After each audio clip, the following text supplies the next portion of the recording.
Hey, I'm Dave with Stahls and Transfer Express. We're here in Ivyland, Pennsylvania to kick off our Heat Press Transformation Series, a quarterly installment offering an inside look into established and new businesses to see how heat printing technology is moving apparel decorators forward. I'm proud to introduce Marshall Atkinson, decorated apparel industry thought leader, consultant, and shop coach, who's going to be bringing his expertise along with us to show us how heat printing can be utilized here at Kampus Klothes and beyond.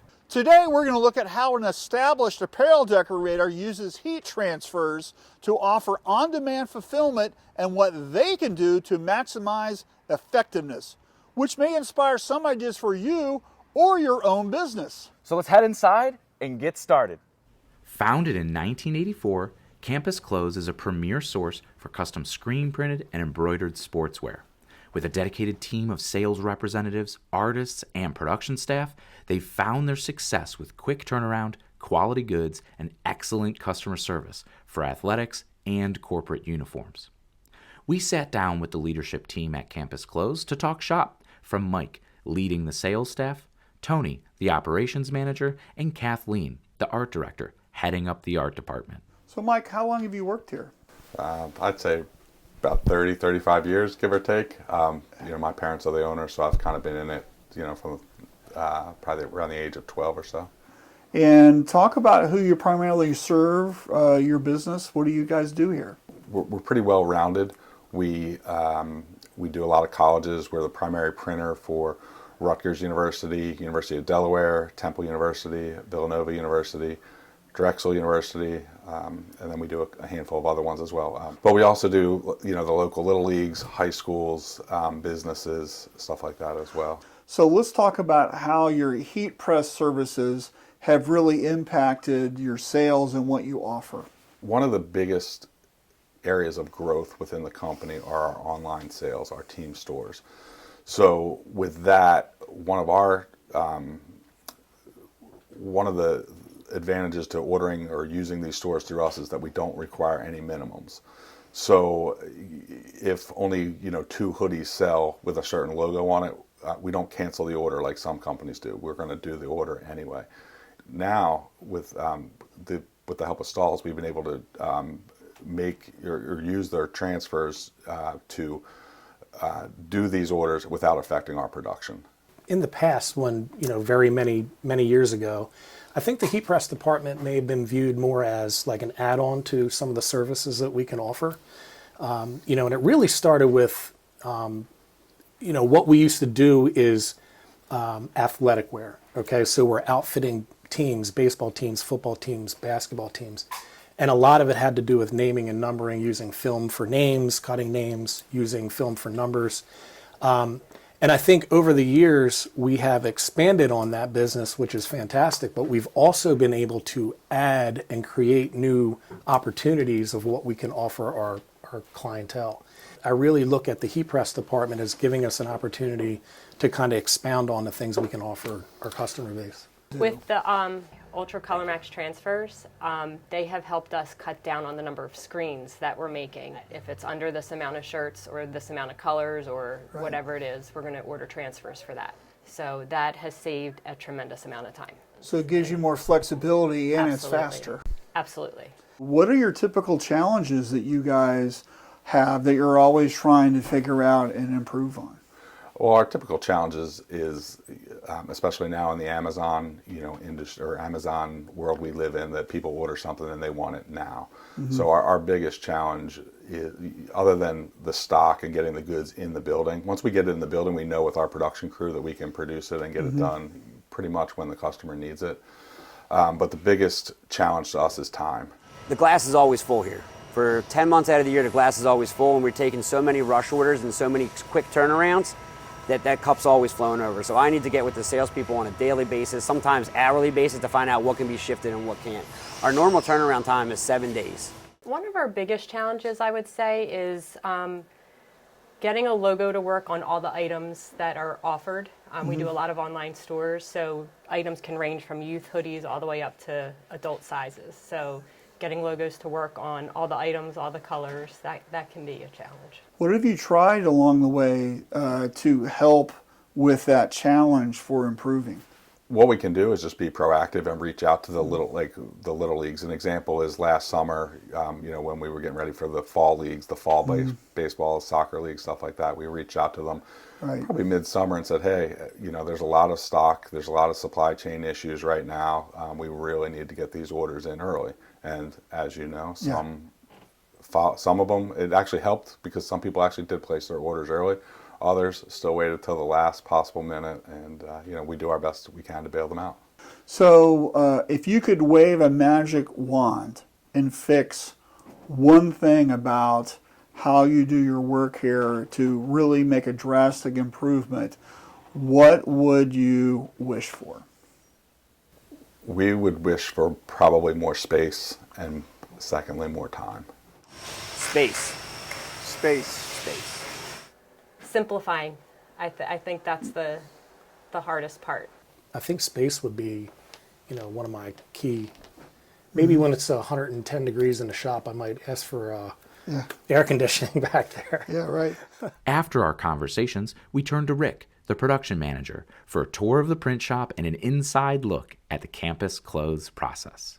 So this is the central nervous system of our company. Shipping and receiving, everything comes in and goes out through them. They touch every box that goes in and out. How many boxes do you get a day, Rick? Depends on the time of the year. Right now about 100, 150, up to about 500 a day. Okay, and do you check everything in the same day it comes in? Depending on how much time we have. Yeah, Right. but within a day or two. So over here is where they check everything in.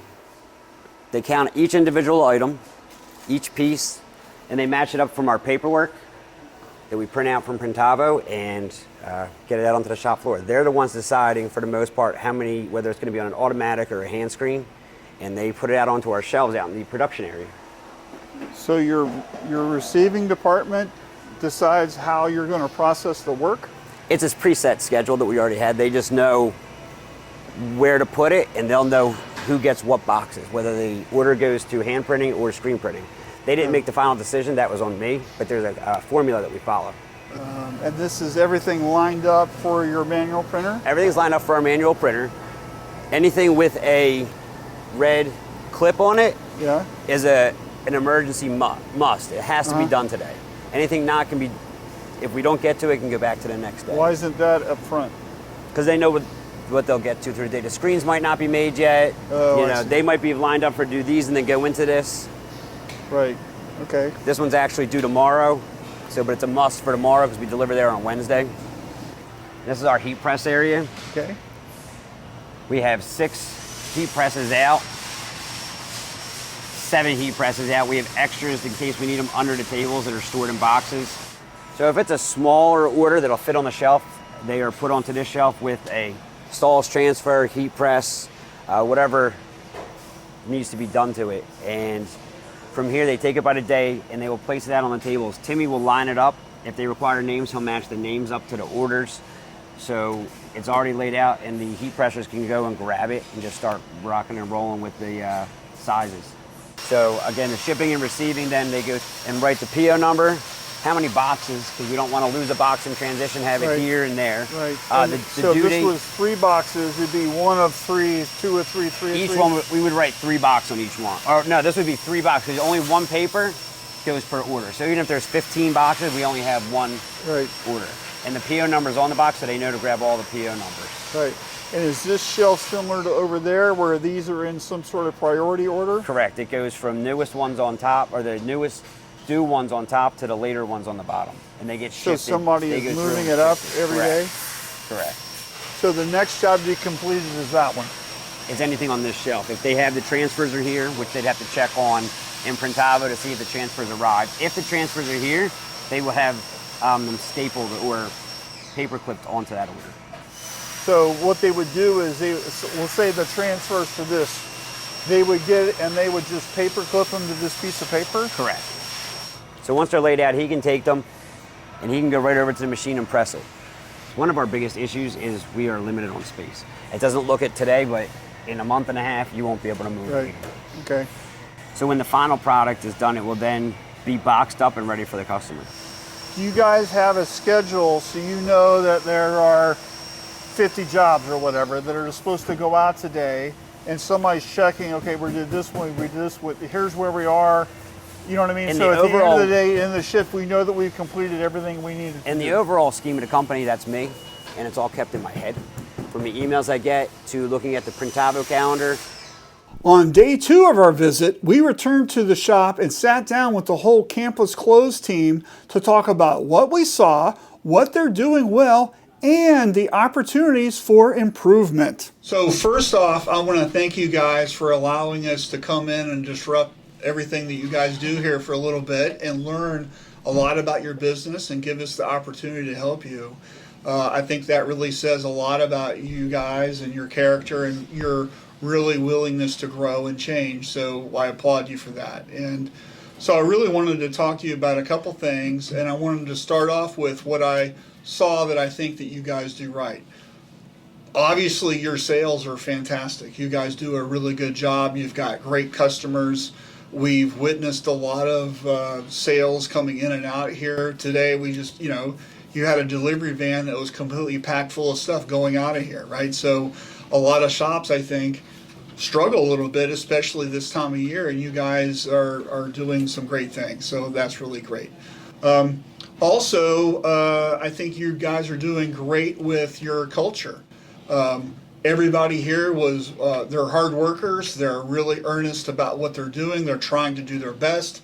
And that's really apparent in how you guys handle them from a leadership perspective and the way that you guys manage them, right? So I really liked what I saw with a lot of that. I think you guys have a really great team, right? And it's really apparent that everybody really wants to do a good job. So that's just really great. And then you guys have been around for 39 years, right? So that's a really long time in this industry, in any business really.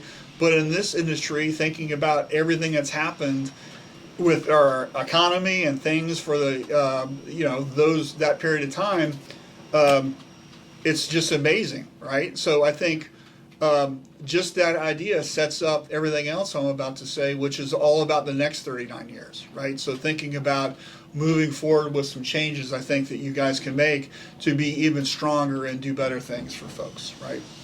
We talked to all you guys, and one of the things that everybody to a person just about said was that you guys have some space issues, right? And so that was your number one thing that we heard from you, and I don't disagree, right? However, I think that you can mitigate the space issues a little bit by really kind of thinking about how you're doing some things and changing some things a little bit, right?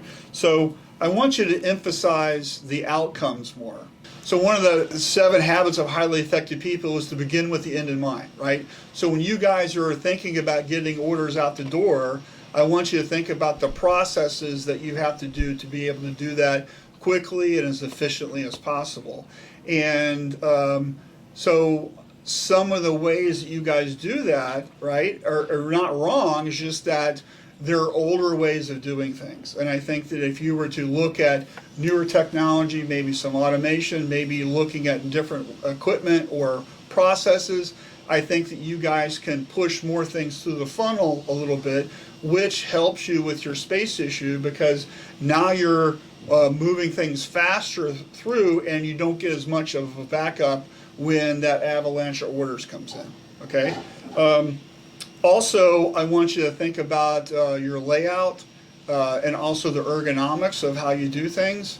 Maybe more of a assembly line kind of a look. Also, kind of thinking about how and what people are working on.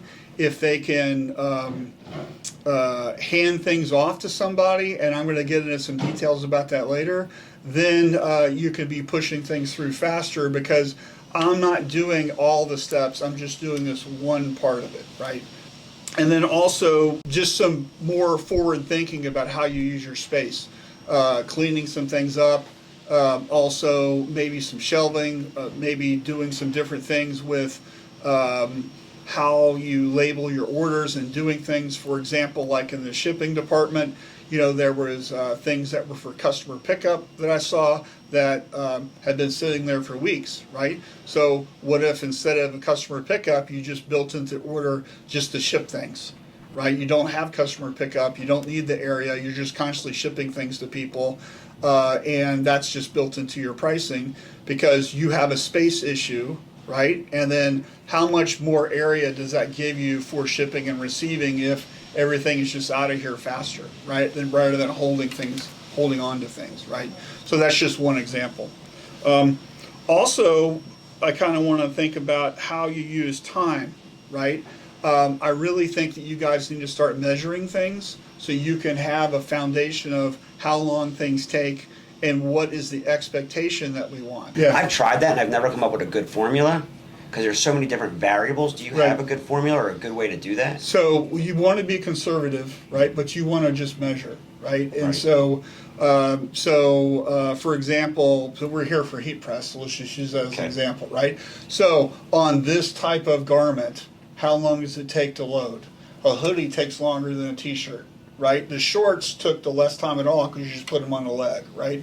So start measuring things, and you can do that as orders are coming in, or you could do that just, maybe you've got garments laying around the building, you can just do a time study, right?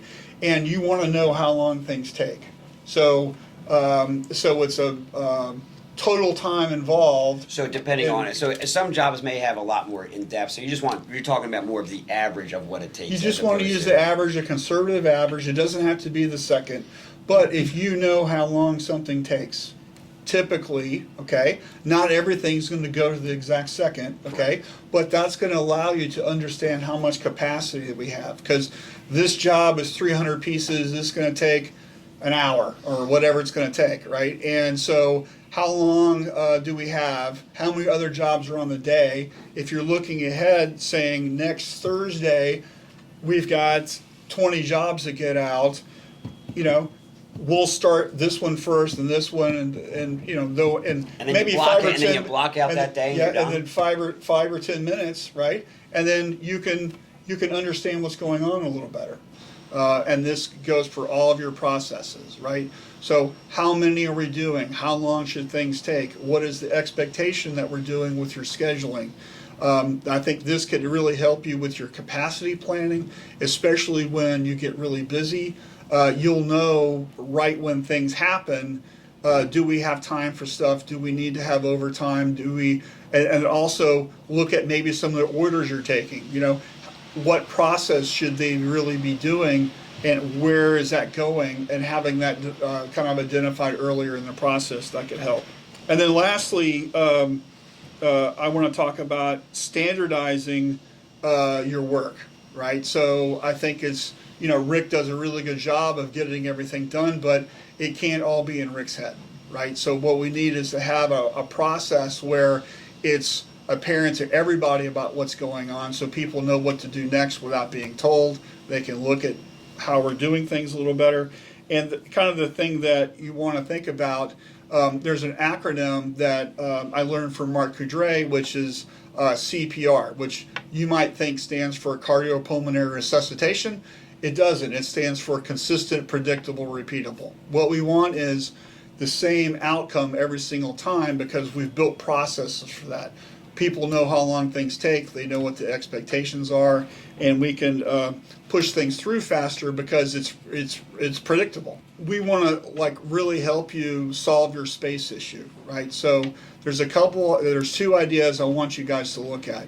One is to look at your equipment. You know, in the heat press area, you know, we played around with that dual air fusion, and you saw that you got better results with less time and labor just using one piece of equipment like that. So there could be other opportunities in other areas, screen printing or embroidery or whatever, with different pieces of equipment that could help you maximize your time. That's what's really important here. So if you can do more with less time, with less labor, with less effort, you'll be able to get more out the door when your schedule really fills up, right? So what are those opportunities for you? I think you guys should really look into that and how you can look at that. And I would do some cost analysis on that to see where the payoff is for you. Typically what I recommend is something that has at least, you get your return on investment in about 18 months. So anything that hits that is something I would be looking at. one of the things I really want you to think about is Stahls can allow you to print and cut down some of those transfers when you order from them. So for those, you don't have to have a guy cutting them down, right? You can have them already pre-cut. So when they come in, I want you to imagine this scenario and then maybe see if this could work, which is going to be the goods come in and then they're put on hold in like a little purgatory area. The transfers come in, and then your receiving crew can put these into a bin with a number on it. Okay, number 1, number 2, number 37, whatever. Okay, and that bin is for that order. Okay, and it's no longer in a box; it's in a bin that you can easily move around. And to your thing yesterday, those Villanova shirts, right, that were laying on the table, if you're waiting on something that's work in progress, they could go back in the bin to protect those garments, but also get them out of the way. And the bin system I know works great for other companies. I know it'll really work well for you. The idea is that everything is in there for that worker to work on, and you guys use Printavo, so you can make this when you get everything ready for the job. That could be a status that you create in Printavo, so you know from a scheduling perspective that that job is ready to go to production and be worked on, right? And using a calendar is a great tool.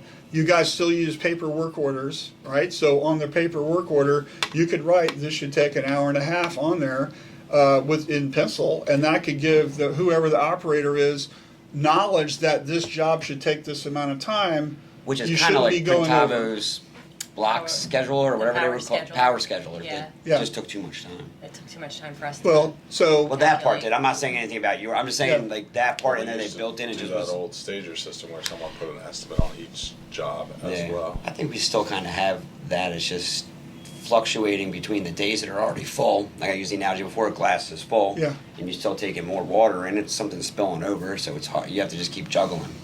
Well, but here's the thing, you're going to be at capacity, right? We know that, right? So what we want to know is where we are. So that it's really super common for sales to keep booking jobs. And just because sales wants it on Thursday doesn't mean that we have enough time to do it on Thursday.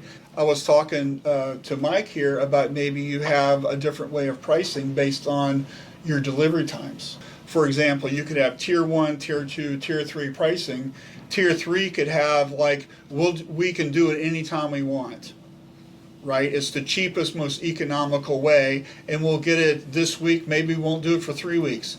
Tier 2 is within 10 business days. Tier 1 is within 5 business days.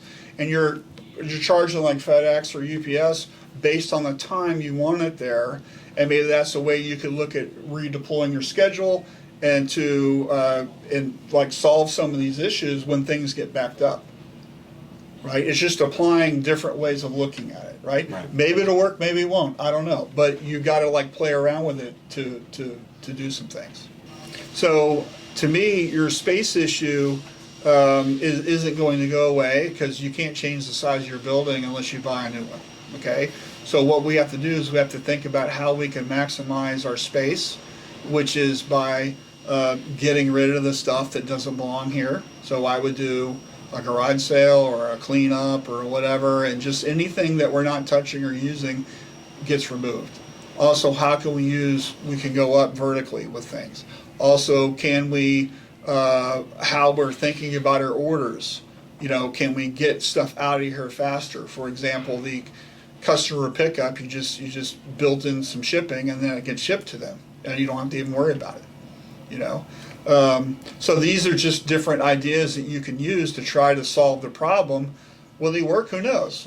But you have to try, right? So what else do you think that you heard from me that you might, what about the bin idea? Have you tried that before? I was curious. I've heard other companies use that. I was just curious as in what kind of bins you're talking about. You're talking about like the ones that have the Go to closable Home lids on Depot them and buy a bunch of bins. like the fold like that. And then No, it's got a little lid, and you can put a number on it, number 1, number 2, number 3, and then in your system, you could put, it's received in bin 37, Gotcha. okay?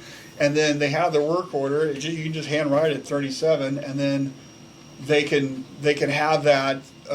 They can be staged. You know it's going to be put in heat press by machine one. Now, what do you do if you have 1,000 shirts? Do you then have 14 bins? No, maybe you don't. Maybe you just have a skid, right? Skid, But right. most of your orders aren't 1,000 shirts. Most of your orders are, 50 shirts. Right. You guys told me that, right? So that's one bin, right? And especially in the heat press area, which is what we're talking about, most of these jobs are small, right? They're not thousands of shirts. They're like 50 or 20 or whatever they are, right?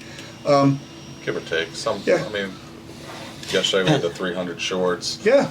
But that would have fit in a bin easy. Little league season, you have The Little League season's different. basketball. Yeah. So Depending on this time of the year. think each team could be in its own bin, right? So so the idea is just to play with it. So go somewhere and buy a half dozen bins or so and just test it out, right? And how would it work? And think about where you would stage it and where you would put it. And the idea here is, this could be a way that you could be moving the product around. You could be keeping it safe. And the idea is that somebody is marrying the transfers and the shirts somewhere else, and then it gets delivered when it's ready. And until everything is here, That we're could not be a way. scheduling it. We could go that So way that's a with just status heat that you press. have in Printavo. Even if you try for that for just heat press, because everything else goes out, and then like he's saying, to match up the transfers to the bins out there before they get out here and take up some more space. Right. Yeah, so it's what I really want you to look at is inventing a process that doesn't rely on a particular person. We have cross training. We have people who know how to do it. It can't be Rick doing everything.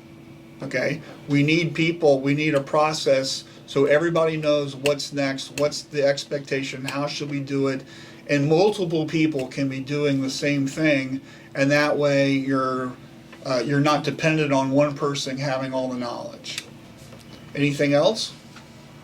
No, I mean, it all makes sense. Yeah, we'll take it and. Yeah. I mean, it's see, definitely there's a couple something. things in there that I like, and there's a couple Yeah, things we can I tweak. mean, there's definitely things that we can look at and identify and take Yeah, that I think we're information. doing some of this now. We just would have to fine tune it. Right. Like, you're I think not we're- the only one that knows what's going on. There's Crystal. Right. But now We're it's starting to changed over the incorporate- last right. few months, but So we can take some of these concepts and ideas that we're sort of already doing, but we really kind of need to hop them up a little bit and kind of Yeah. tweak Well, things. so what I would do is I would use a whiteboard. I would use some process meeting, meet with your people, let them know what we're going to try, what are your ideas, there's a great quote which is man supports what he helps create. So if you're top down telling everybody this is what we're trying, you're going to get resistance. If you say, hey, the guy came in and this is what he said and we want to try this, what are your opinions on that? We just want to try to see what will happen. And there's a great acronym. The word FAIL, F-A-I-L, right, is first attempt in learning, right? It's not going to work.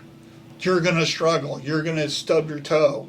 That's where you learn how to do it and keep moving and keep pushing, right? one of the things I think we need to do more as the four of us is meet together, as opposed to me and you talking, me and him talking. You know what I mean? And Right. you guys all Yeah. talking. There's never any generalized Right. meetings. Yeah. And I would recommend that you can't do a lot of stuff, right? You can't make 10 changes. I would start with like 1 or 2, right? Because if you try to do too much, none of them get done. So try to just do one thing at a time, or maybe 2, and see how that works, and then you'll have better success because you'll be working it, right? But if you try too many to try to change too many things, what happens is nothing gets done because it's just too confusing. So what do you feel about the new piece of equipment you tried, the dual air fusion? What were your thoughts on that? I think it could be useful. I mean, I can't say I'm 100% sold on it, but I think, I think it's a decent piece of equipment, you know? Oh yeah. Well, just imagine your people fully trained. I Right. mean, you guys That's the used thing. it for 10 minutes Right. and you already improved. So somebody using it for a while, Right. and really getting the hang of it, you're really like, No, I you're, can you're really see going to that. excel with I it. think it would have its place in a shop when it comes to transfers and items like that. That would definitely be its. all that kind of stuff. Yeah. But when you're talking about heat press or numbers and names, I'm not so sure because we haven't tried it. So Yeah. I wouldn't know the difference between lining things up, getting things set up. Everything would have to be really prepped well before you started doing it. You would need somebody putting the name and number with each And that's shirt. to okay. I keep think yourself we were going. looking to identify those things and kind of make that better anyway. Well, that's going to conclude our first shop visit here in the Heat Press Transformation series. I got to say, it was so awesome to see a fully functioning heat press department there inside Kampus Klothes, working side by side with screen printing. I want to thank you, Marshall, for coming out, lending your expertise and your coaching advice here to the folks at Kampus Klothes. I think you had some great strategies for their growth. Well, let me tell you, thank you so much to Stahls for the opportunity to help these guys. I know they're going to make a tremendous impact with the advice that we gave them, and I can't wait to check back with them in the future to see what they did and what they learned and how they deployed all of the stuff that we talked about. It's going to be great. Absolutely, and I can't wait for the next shop that we're going to go visit together. So you guys at home, stay tuned for the next episode of the Heat Press Transformation, powered by Stahls.